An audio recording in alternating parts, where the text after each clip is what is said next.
ask how I'm doing in the midst of the great turbulence and shocking power abuse in my country. You're sorry for all the things that I have to go through. You're following the news daily through different ways. You do believe, as in John 1:5, that the darkness will not overcome the light, even though it may entail much suffering before that for many people. And you say that for humanity to truly wake up globally, people must see and recognize these archetypes of the lowest part of the ego mind in order to discern the contrast between light and dark. Thus people will be able to find the inner power motivation to consciously choose to anchor themselves and stand for truth, love, freedom. And you ask for my thoughts and perspective on these matters. So let me begin in an inverse way, if I may, from looking out at the political landscape, the historical times we are in, the events, etc. How about for a moment we turn the camera the other way, towards you?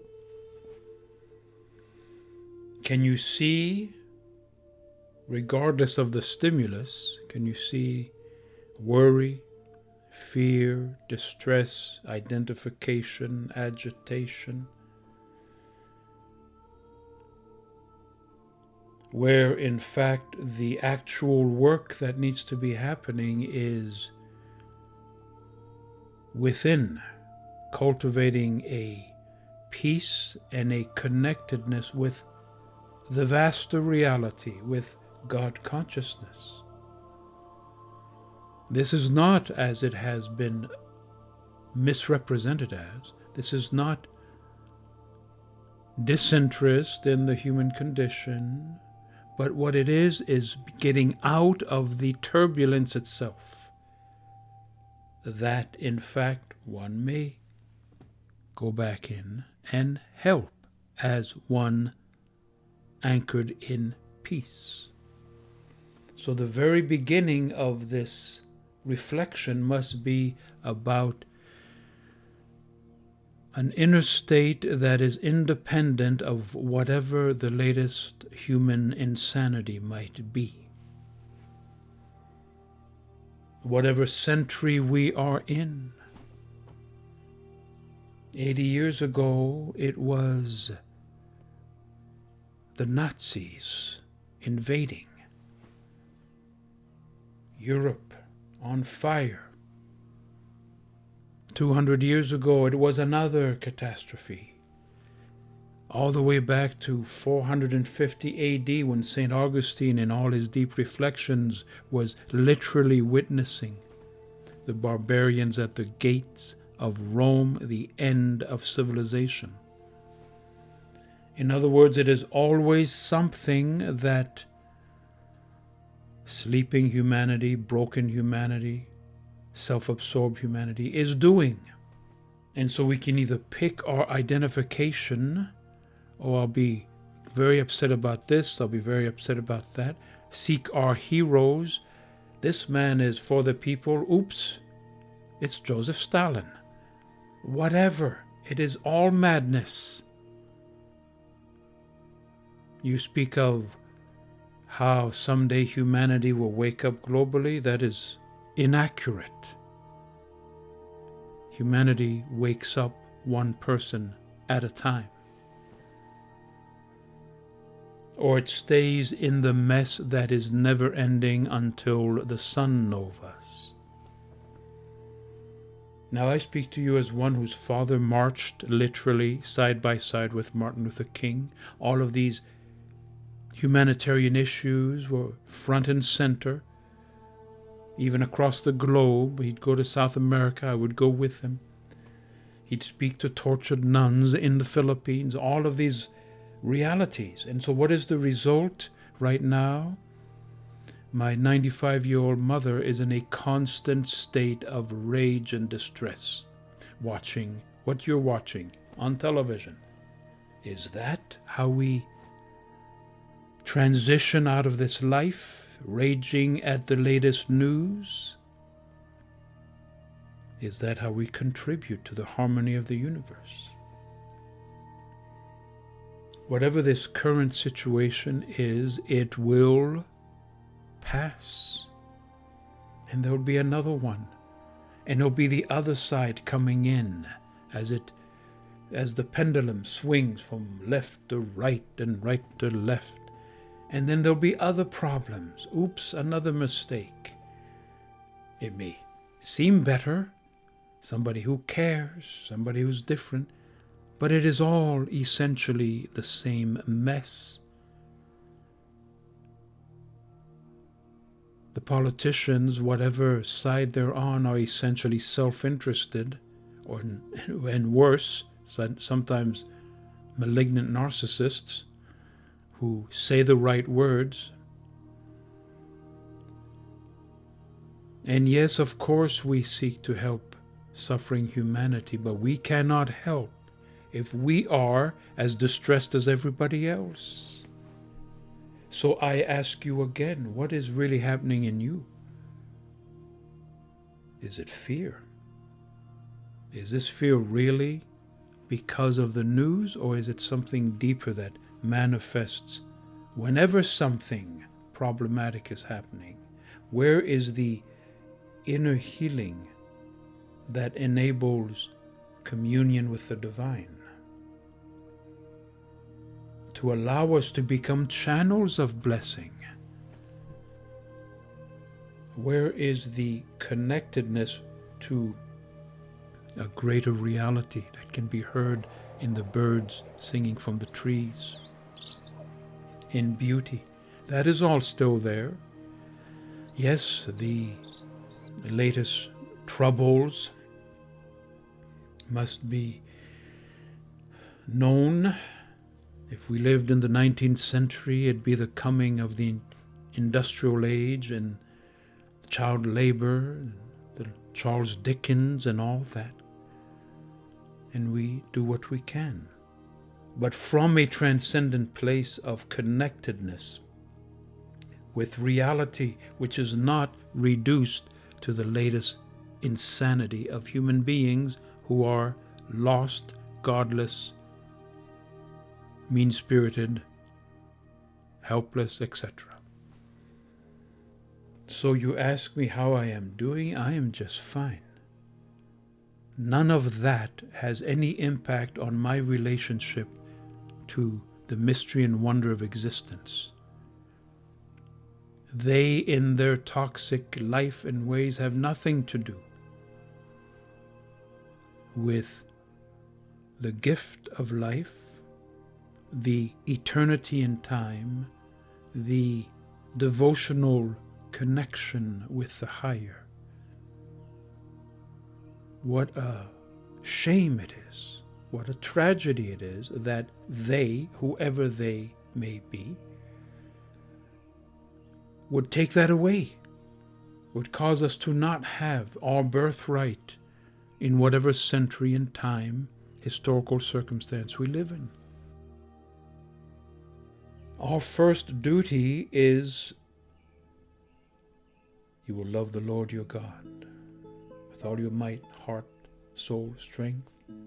Seek first the kingdom. Hear, O Israel, the Lord your God, the Lord is one.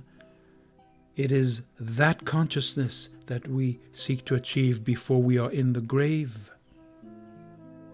Ultimately, to transcend the grave. Wouldn't it be tragic to go to the grave just filled with distress about the latest headlines and nothing else?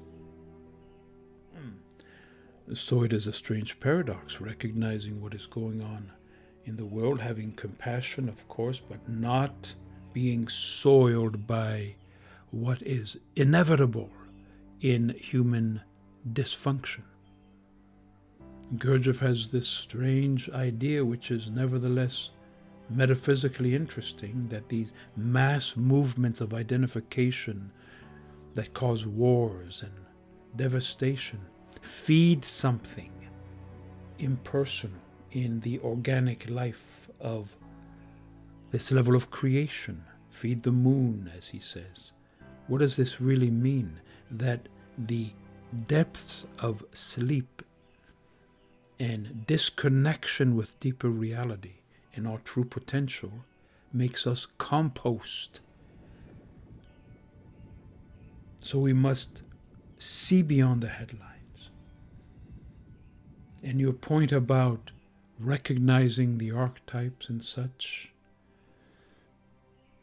if one is completely identified over against the archetypes, one is in the same playing field of sleep, fear, anger, reactivity, and doesn't really offer anything of divine love in this world. And humanity will never wake up en masse. It is not possible. Each person must engage with their own willpower and choices to determine their reaction, their contribution to the world in the name of something greater than themselves. All through history there is this parallel history. The Stoics, Lao Tzu, all the wisdom teachings, the esoteric teachings, not lost in the mud of banal history, but seeking and finding the knowledge, truth, mystery, wonder that is there in spite of what humanity does to history. It is important. It is cosmic truth to know that, as the Master says, we must be in the world but not of it. And we must begin with ourselves. We must recognize human sleep, human error, human sin, human brokenness, human suffering and need. But to take our reality as the news coming at us is to get lost, and therefore not be able to be that light that conquers darkness, beginning within ourselves.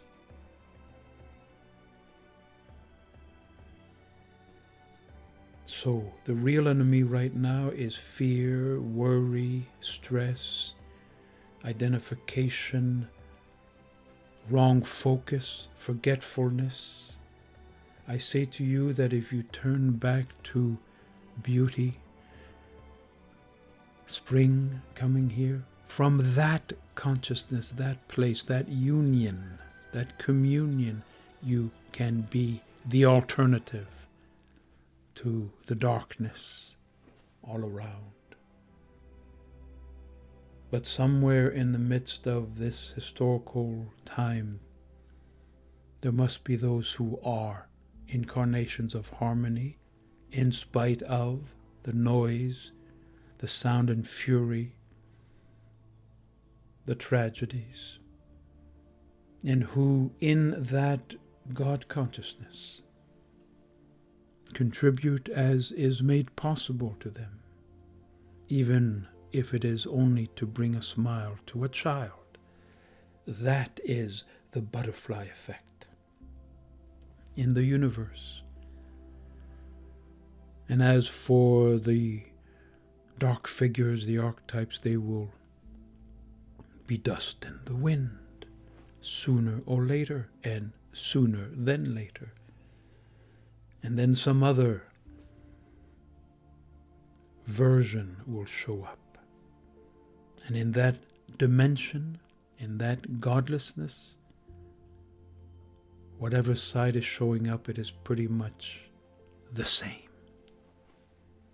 It may be packaged better, it may have some better effects, but it is not the answer.